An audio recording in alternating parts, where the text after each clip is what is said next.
welcome back to my channel. I hope you're all doing happy, amazing, and positive. Before I get started on this video, guys, please don't forget to like, comment, and subscribe. It will help me out so much. Today I thought I would do a video about houses with disturbing backstories. A lot of these cases that I do or that you see out in the media or online about crimes and murders and all these things happening, all these horrific things happening in these houses, most of these houses look so normal and you would just never expect, you know, horrific things to happen in these places. This is going to be a part 1 of 3, just so that I can fit all of the ones that I want to do in. So this is actually going to be a series. Some of these houses you would have actually heard of, and some of these I've actually covered on my channel. I just wanted to give my usual disclaimer that all pieces of information I've gotten off the internet, so I understand that not all pieces of information will be 100% accurate, but I've done my best to provide as accurate information as possible. Also, a huge trigger warning, guys. I'm going to be talking about a lot of gory and very violent details, things that can be quite distressing. There's a lot of sensitive information, so please click out now if this is not something that you can handle. I've got a lot more lighthearted content that you could enjoy instead of this one. So the first home I'm going to be talking about today is where murderer Joseph Gallagher killed his victim, who was a 21-year-old nurse called Maria. This house is located in New Jersey in Lanier. I think that's how you pronounce it. I'm so sorry, guys. I'm probably not going to pronounce half of these places correctly, so please forgive me. The address of this house is 124 Glenwood Avenue. It has 4 bedrooms and 3.5 bathrooms, and it was built in 1914. Joseph Gallagher was a 40-year-old murderer who murdered 3 people and tortured 4 other families. This was over the course of 6 weeks, and disgustingly enough, he took his 12-year-old son Michael along with him. Joseph had a rough childhood. He was placed in the foster care system at just 1 year old, and when he was eventually adopted by an Austrian couple, they abused him a lot, physically and emotionally. He suffered abuse by his adoptive parents ordering him to kneel on rocks. He was locked inside of closets. He was burnt with iron. He was forced to eat excrement. He was starved, and also at just 9 years old, he was sexually abused by 9 boys. Throughout his life, he had quite a few suicidal attempts and quite a few self-inflicted injuries as well. Eventually, when he married at 17 years old, he actually physically abused his first wife. They had 2 kids together, and because of this abuse that she faced, she did not want to be with him, and she managed to leave the relationship. Then later on, he got remarried and had 5 kids with his new wife. So in total, he had 7 children altogether. And again, his abusive nature did not stop. He went on to abuse all his kids and his wife. He pretty much inflicted the same abuse that his adoptive parents did to him when he was younger. And also down the line, he was actually diagnosed with paranoid schizophrenia. He also murdered one of his own sons by drowning him. And when he was asked later on why he killed his own son, he said that this was a test by God or Satan or whatever, that if he could sacrifice his own child, then he could go on to kill 3 million people on earth. And when he killed everyone on earth, he would go and murder his own family, then kill himself, then become God. This guy was very deluded. So during 1974, he went on this crime spree with his son, where they would go to victims' houses and pretend that they were salesmen and manage to make their way inside the house and torture and rob and sexually abuse all these families. And this went on for, like I said, 6 weeks. They would just do this to 4 different families. So in the final act of this crime spree in 1974, at this point, he didn't kill any of the victims in this crime spree yet. I mean, he did kill his son, but not not during his crime spree did he kill anyone. But on this day, he went to this family's house. There was 8 people living in this family. He went with his son, pretended to be salesman, and that is how he gained entrance to this home. Once he gained entrance with his son, they bound all the members of the family except one who was a 90-year-old elderly person, and this person was bedridden, so they did not bound this person. They pretty much tortured this family and held them hostage. This is when the 21-year-old nurse Maria came home from doing her night shift and discovered the horrific scene. Joseph gave her orders and she did not follow these orders, and he got really angry, took her down to the basement and killed her. And he did so by stabbing her in the neck and the back. The other people who were bound in the house, some of them managed to escape and call for help. So when Joseph was caught, you know, they went through trial and everything. And he was given life imprisonment. His son also went to jail as well. But he went to a kids jail, a youth detention center. He was actually let out at 21 years old, and since then he has changed his name. Joseph pretty much admitted to his need and want for killing people. He also says that he went into a hallucinative state and killed someone while being detained in the psych ward, and he did this by cutting this man in the throat. And he was also detained there because he tried to set himself on fire and take his own life. He died on March 26th in 1996 at 60 years old of heart failure. Since then, the house has been updated, and you know, of course, it's been over 100 years, so it's been updated since, and it's been lived in by 7 people since it was first sold after the murder. It was sold most recently in 2020 for $588,000 in USD. The next house I'm going to be talking about is the Turpin family home, also known as the House of Horrors. The address of this home is 160 Muir Woods Road in Perris, California. It has 4 bedrooms and 2 bathrooms, and it was built in 2013. Now, you would have 100% had to have heard about this case. This case is about David and Louise Turpin, who had 13 kids in total.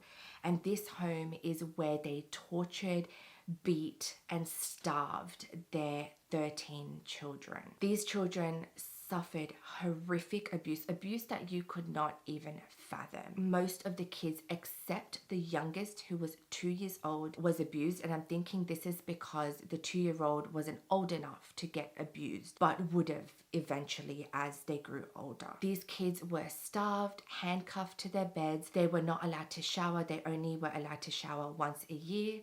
They were only given 1 meal per day, which was just basic foods like peanut butter sandwiches, ham sandwiches, not nutritious at all. They were not allowed to go outside, talk to anyone, mingle with anyone. They did not go to school. They were in fact homeschooled, which absolutely they were not. They were choked, and because they were chained up, most of the time they were not allowed to use the bathroom, so they would urinate and defecate in their beds where they were chained up. The kids were not allowed to play, barely ever allowed to talk to each other. They had no toys, and they were basically stripped of their childhood. In 2018, one of the kids, Jordan Turpin, managed to escape. She was 17 years old, and she said, "Enough is enough, we need help." So she managed to jump out of the window and call for help. When the police arrived, they discovered the horrific sight. The house was a mess. It smelled of human waste. You couldn't even walk through the house without hitting into something. You could barely see the floor. It was just a total mess.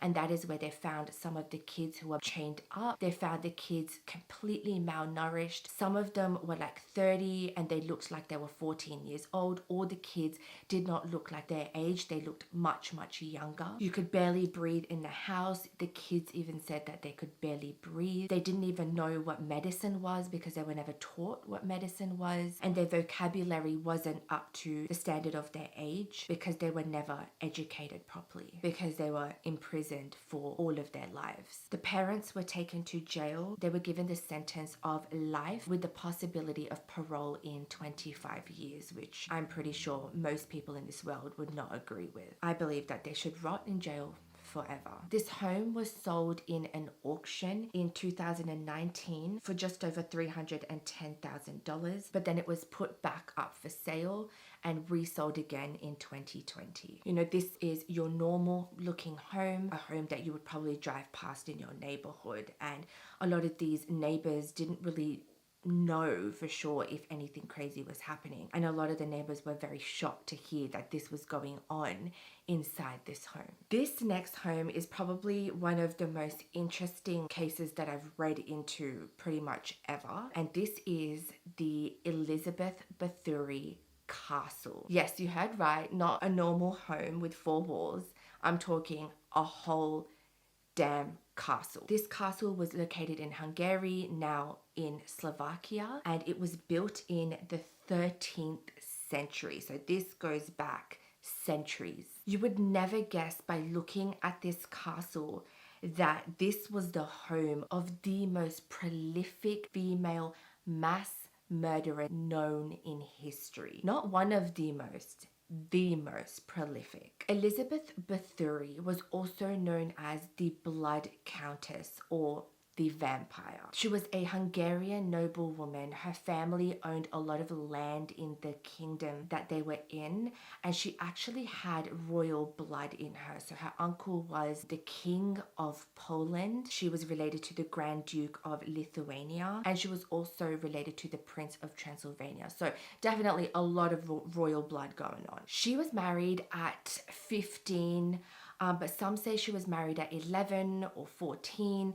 So let's just say she was married between 11 and 15. And back then, this was a very normal thing. She was married in 1575 to a 19-year-old man called Ferenc. She was actually from a higher class compared to her husband. So he actually adopted her maiden name, and they were gifted this castle as a wedding present. Together, they had 5 kids, and they were happily married for 29 years. The story goes that she wanted to preserve her beauty and youth, and in order to do so, she would bathe in the blood of young virgin girls. It is said that over 600 girls were killed in the walls of this castle. The exact number is not known, but they say that it's between 600 to 650. In the 1600s, Elizabeth's husband got really sick, and because of this, a lot of the time he was not able to be out and about and walk around, and some say that she got really bored just being on her own, and then she started finding enjoyment in pretty much torturing and abusing the workers in this castle. In order to entertain herself, she started to inflict a lot of pain to her staff. And it is also rumored that her husband was in on this as well, and he found enjoyment in doing this. And he actually taught Elizabeth a lot of torture methods. So he was in 100% support of her doing this. Her husband ended up dying in 1604 when she was 43 years old. It is said that after her husband died, her torturing and her pain methods took an even more sinister turn. This is where rumors kind of started spreading in the kingdom that Elizabeth was up to no good. So some of these torture methods that she would use was smearing girls' bodies with honey and putting them outside so that bees, wasps, flies, and ants and bugs in general would come and attack them. She would deprive her servants of water and force them to drink their own urine. She mutilated a lot of her servants with scissors and knives, and even her own teeth. She also burnt them with metal sticks. She is also known to have buried some of her servants alive. She also was known to beating them really badly and forcing them to stand in ice cold water pretty much until they died of hypothermia. She's also rumored to have built this kind of like iron casket where she would use to torture her victims. However, the bathing in blood did not start till quite a lot later. She discovered this new method when she was beating one of her victims, and some of the blood of this victim splattered onto Elizabeth.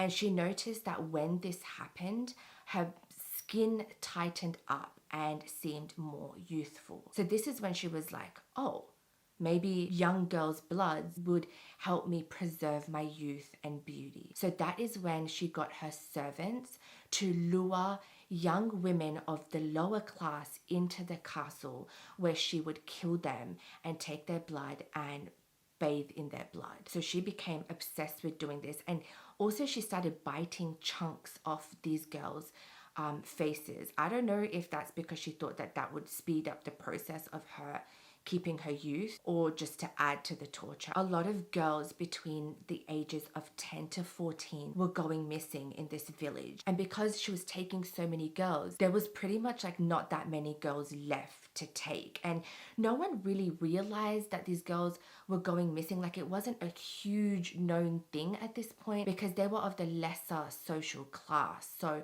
no one really cared back then about these girls. And so because these girls were getting less and less because she was taking all of them, she started moving on to girls from the higher class. And when she started doing this is when the king realized that she's doing this and the rumors are actually true. So she was then taken into trial with her servants. Actually, she wasn't actually put on trial because she was known as like high class royal. So she firsthand wasn't put on trial, but her servants were. 300 people testified against Elizabeth, saying that they had seen Elizabeth force her servants to cook and eat their own flesh. Some said that she would stuff corpses under a bed and feed them for days as if they were still alive. The castle was searched and so many bodies were found. Some of them were half burnt and alive with chunks literally bitten off their faces. Elizabeth's diary was also found, and this is where she wrote down the name of all the victims, and when this was counted, there was about 650 names, so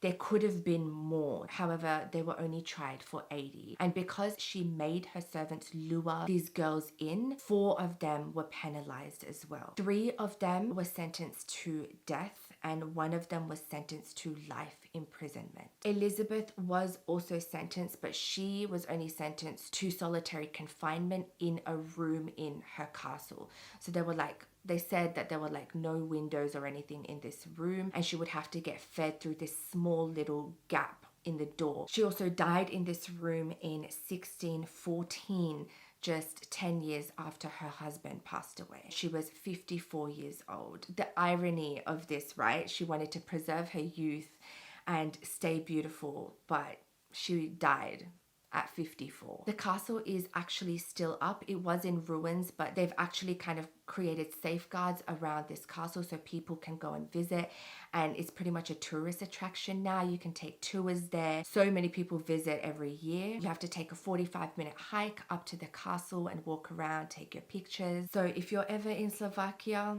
feel free to go and visit if you're game enough. So the next house I'm going to be talking about is the Watts family home. If you haven't heard of this case, you're pretty much living under a rock. This case, honestly, no matter how many times I talk about it or think about it, it still brings me the same sadness it did when I first heard about this. So the Watts family home is located in 2825 Saratoga Trail in Frederick, Colorado. This house was built in 2013 and was bought by the Watts family for $400,000 USD. The home has 5 bedrooms and 4 bathrooms. This house, which was once full of life, is now left empty and cold. This family was just your average American family. It was kind of like that house with the white picket fence. It was just the perfect sort of family. But, you know, things can look great from the outside, but a lot of the times you don't know what's going on behind the scenes. Chris Watts seemed like your average, friendly, cool, you know, calm guy that people could easily get along with. He was married to his wife, Shanann Watts, and he was also the father of 2 beautiful girls, a 4-year-old and a 2-year-old. Also, they were pregnant with who was going to be their 3rd child, a baby boy. There was no known history of any physical violence between Chris and Shanann or their kids. Chris came from a very good, stable family, your average working family. He didn't have any like bad rough childhood or anything like that. Shanann Watts was 15 weeks pregnant when she started feeling that Chris wanted out of the marriage. She suspected him of having an affair. She also asked him if he was having an affair, and he was denying it to her.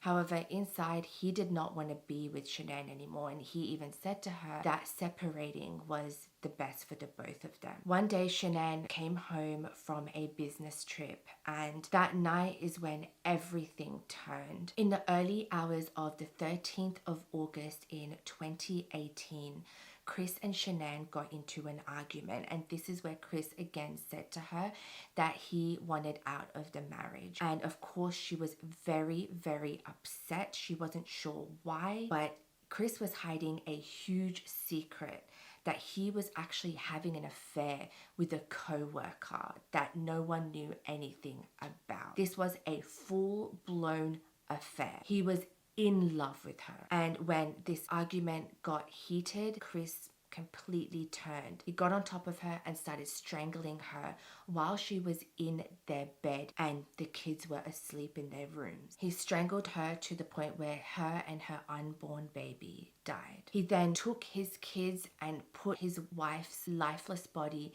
into the car and drove to one of his work sites, which was an oil field located in the middle of nowhere. In this oil field, there were 2 tanks. He dug up a shallow grave and placed Shanann's body into this grave, and he smothered his 2 daughters while they were sitting in the car. He smothered them with their own blankets that they found comfort in and put them each in the individual oil tanks that were in the middle of this oil field. Then after this, he went to work as usual and pretended like everything was normal. When one of Shanann's friends realized that Shanann didn't attend a doctor's appointment that she had that morning. So her friend drove to the family's house, looked for Shanann, and she was nowhere to be seen. She called the police. Her friend was, very, very worried at this point. Chris came home, acted like he had no idea where Shanann and the kids were, acted like,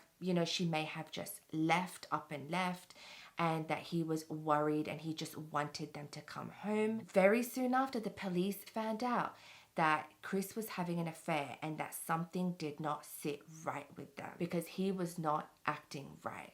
So he was taken into questioning. He had a polygraph test done and he failed miserably. So the police used very good psychological tricks onto him, where he finally confessed to the murders of his wife and his 2 children. He told them where the bodies were, and the police went and retrieved the bodies. The police were horrified. This case was the worst case that police department had ever dealt with. Chris Watts has been sentenced to life imprisonment without the possibility of parole. He has devoted his life to Christianity, and he seems like he's remorseful, but I don't believe that. I believe that he's remorseful because he got caught. The home is not available for purchase. It was actually for sale for a long time after the murders, but it was unable to sell, obviously, because everyone knew the history of this home. The home had held many failed auctions, and the home is actually technically still owned by Chris Watts. So now the house is completely empty. People do visit the home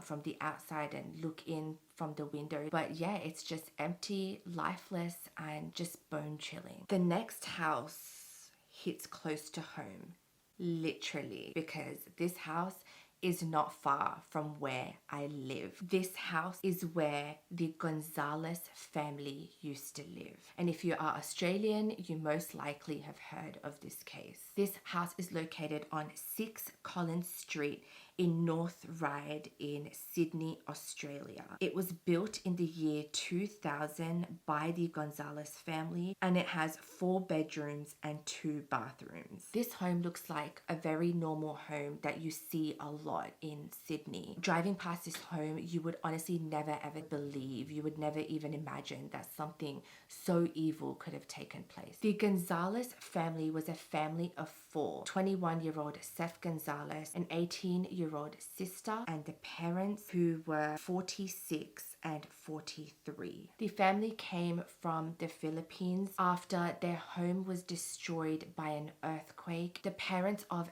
Seth and his sister thought that they would have better opportunities in Australia. When they moved to Australia, Seth's father actually re-qualified as a lawyer and opened up his own firm, which was very, very successful. In July of 2001, Seth Gonzalez brutally murdered his parents and his sister inside their family home. Aside from the motive of killing his family and inheriting their assets, Seth despised his parents. They were quite strict in nature. They expected him to do very well academically. Seth had a dream of pursuing music and singing.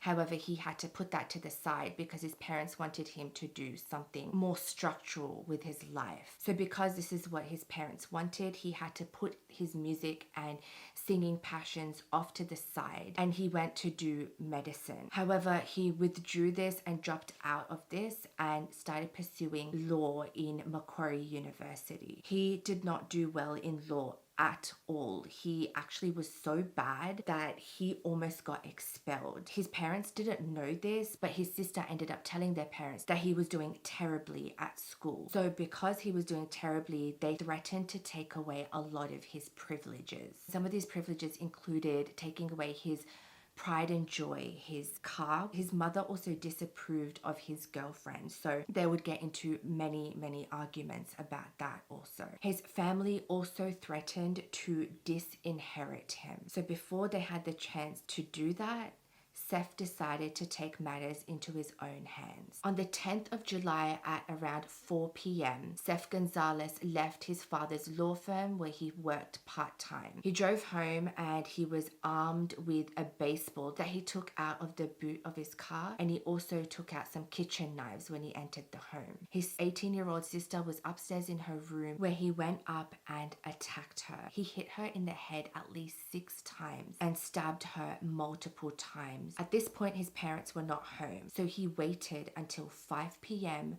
when his mother got home. When she arrived home, he attacked her in the living room and dining room area with the knives. He stabbed her, he cut her in the face, in the stomach, and in the chest. So after he had murdered his mother, he waited for just under 2 hours till 6:50 p.m. for his father to arrive home. When he entered the house, he was also attacked by his son. He was also stabbed in the neck, back, chest, and stomach. The stabs were so bad that it penetrated the right lung of his father and his heart and severed his spinal cord. He then made the crime scene and the attacks look as if it was racially driven. He got some spray paints out and spray painted on his wall, F off Asians. And after he did this, he took off to his friend's house, and then him and his friends went to the city. He returned home after dropping off his friend just before midnight. He acted as if he had just discovered the scene, called the police, told them that he had just found all of his members of the family dead in the home. Literally days after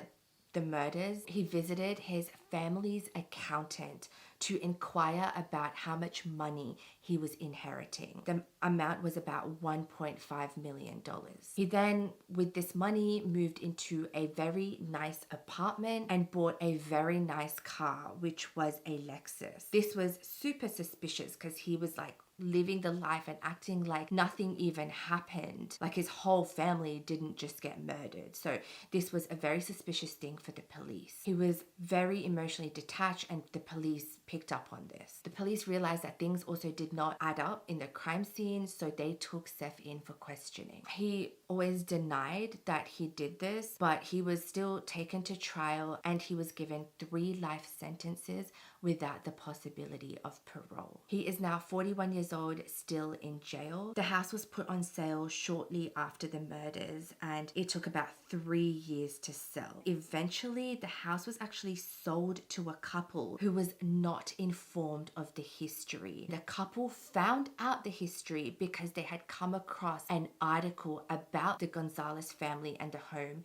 in the newspaper. So the couple took legal action against the realtor. They managed to get their $80,000 deposit back, and the real estate was actually fined for not disclosing this massive piece of information. The couple believed that living in a home like this would bring bad luck and bad fortune, so they left the house. So in November of 2005, the house was resold to a buyer who was informed of the history, and it was sold for 720,000 Australian dollars. As of 2021, the value of this house was actually estimated to be at $2.3 million. So that is the end of this part. These homes have terrible, chilling backstories. With most of these homes, you just couldn't even imagine that such horrible history lays within the walls. So that is all that I have for you guys for this video. Thank you so much for watching, guys. Please stay tuned for part 2 and 3. Please leave any suggestions down below of any true crime that you want me to cover. Like I said, guys, please don't forget to like, comment, and subscribe. It will mean the world to me. Please stay happy, please stay amazing, please stay positive, and I'll see you guys next week. Bye.